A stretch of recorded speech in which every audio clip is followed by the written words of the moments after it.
So I'm going to talk a little bit more about some characteristics and examples of things that I've seen in connected teams that I've been privileged to be a part of. Again, communication. A lot of times with communication, it flows almost seamlessly.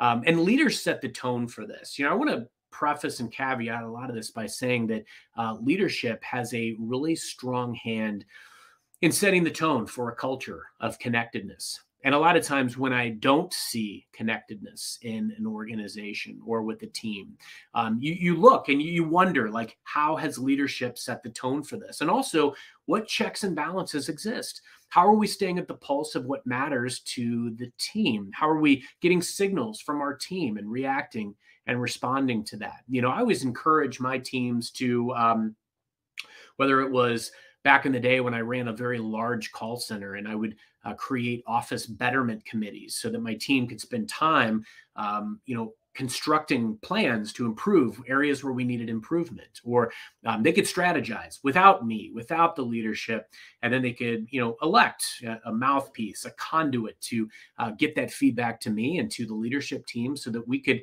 make sure that the team was the voice of where we went forward. They had their fingerprints on the blueprint of the future.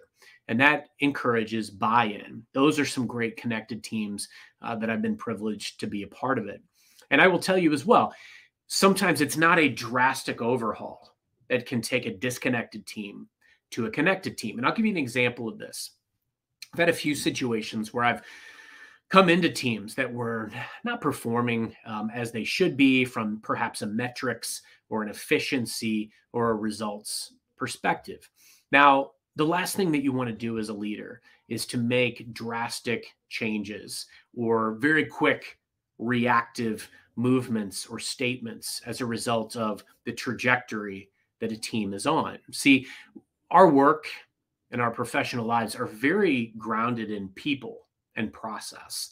And these things are very critical